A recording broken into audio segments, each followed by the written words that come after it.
Hei, salut, eu sunt Sebi și asta îmi face un nou episod. În acest episod vreau să vorbesc full română și full româna începe de acum. Bine, hai să deschidem o cutie.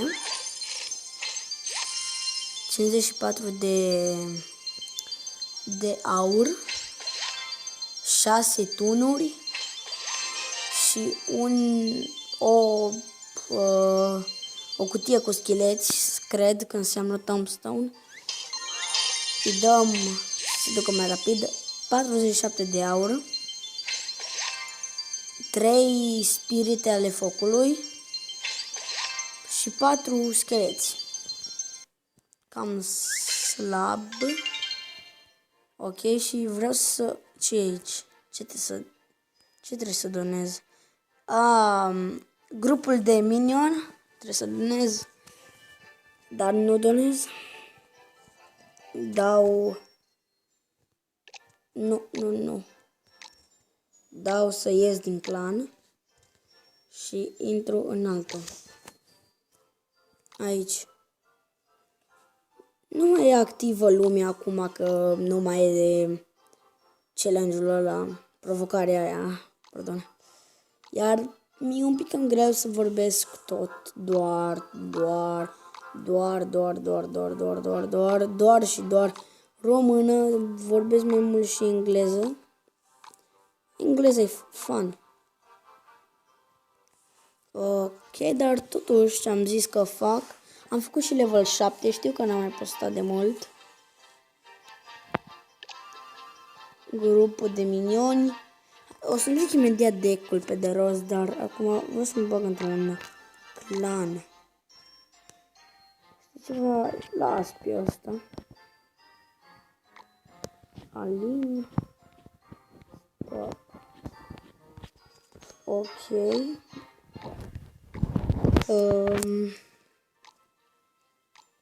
În clanul rege mă bag.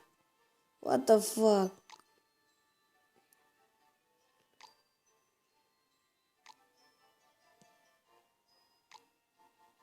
Ok. Sunt doi aici pe clan care sper să doneze și mie ceva. Și să spun decul pe toți. Skeleton Army înseamnă armata de scheleți, cred. Balloon înseamnă balon.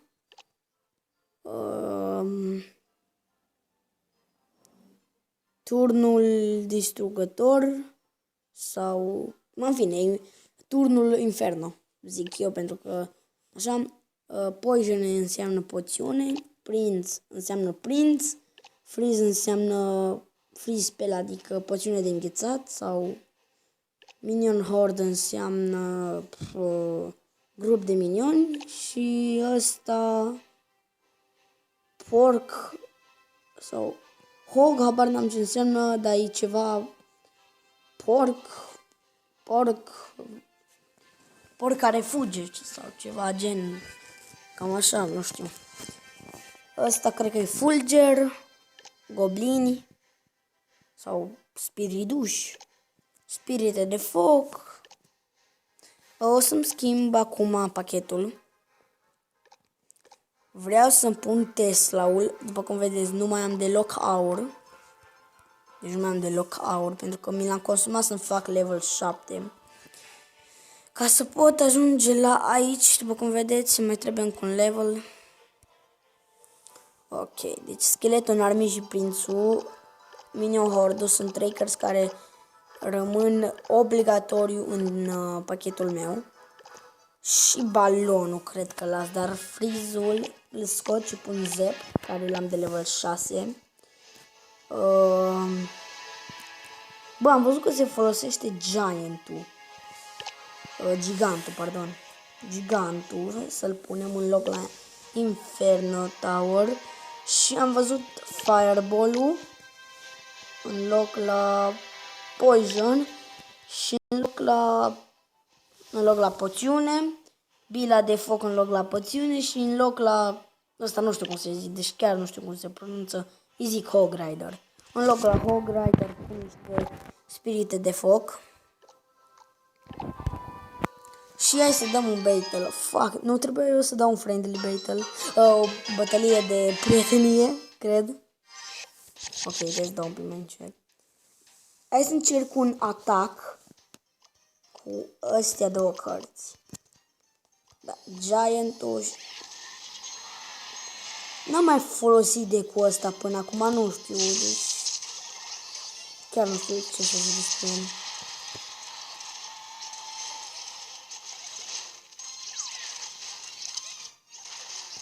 Ok, e ok, deci e bine, foarte bine, încă.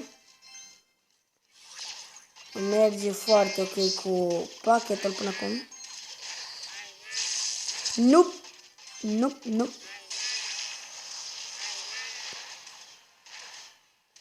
Mușchetarul ăla e un pic cam enervant, dar acum las și aștept prințul. Ok. În caz de schelet enorm îi dau zep. Dau de balon. Odată multă viață jos. Bă, nu.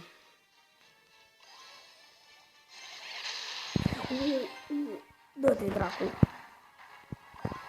What the fuck is this? Fuck. Deci nu mai pot aici.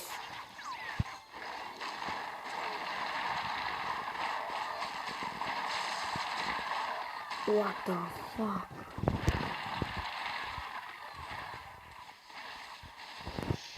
Ok.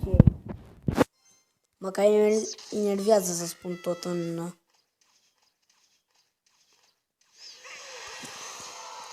română.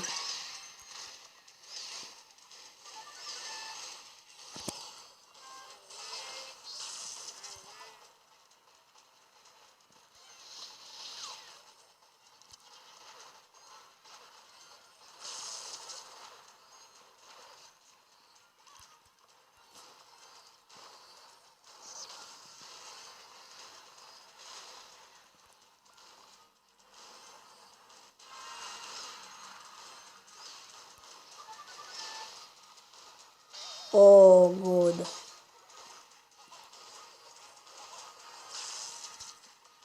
Foarte good.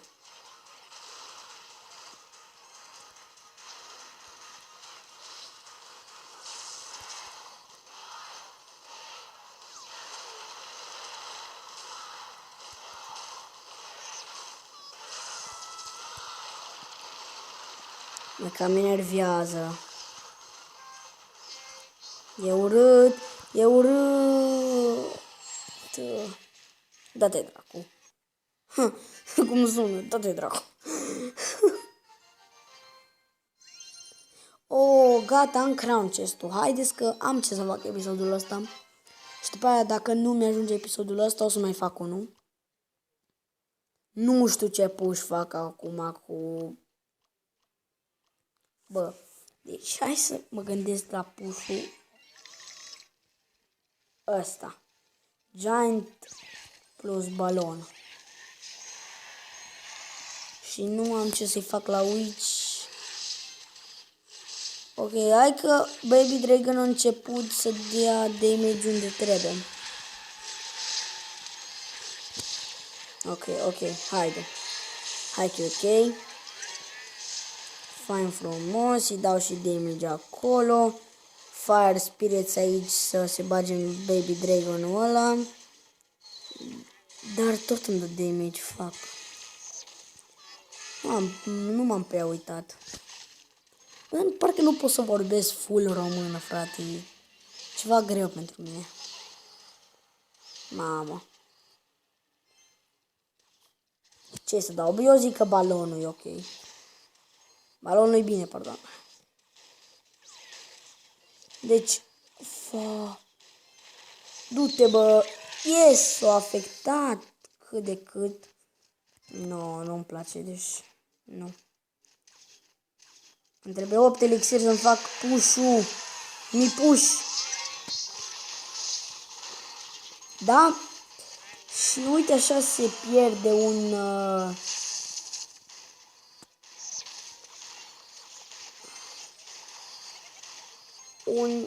Oh my god!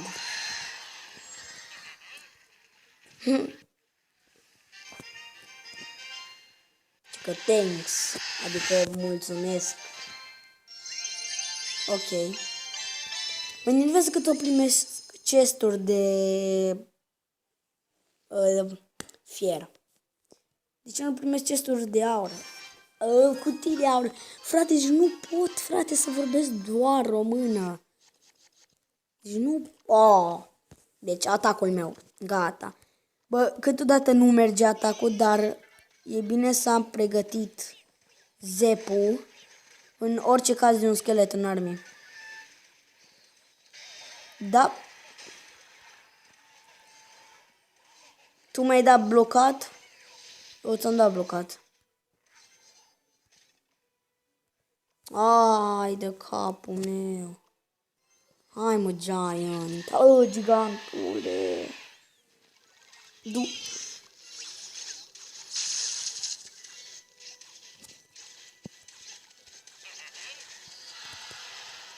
Tot n-am făcut ceva bine.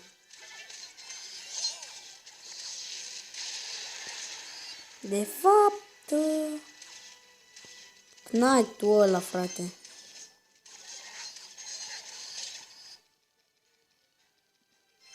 Nu știu ce face scheletul în armiu. Armată de scheletoni. Cred că nimic. Prințul ăla ar face ceva dacă nu-mi dă el un schelet în armii. Ce ziceam, frate?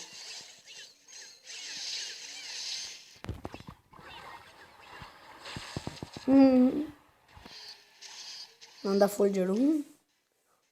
Nu mă mai ating, frate, de turnul lui.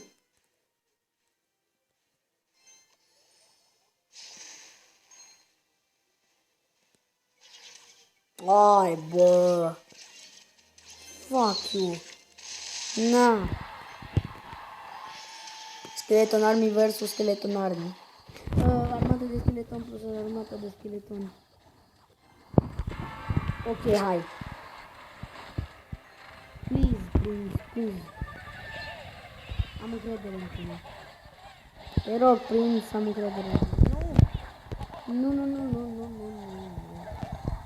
cred așa ceva.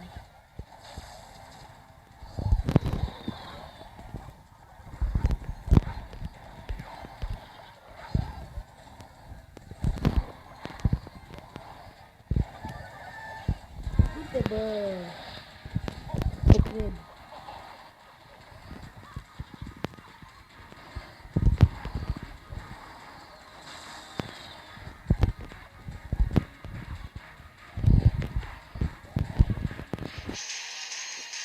Ce meci strâns așa.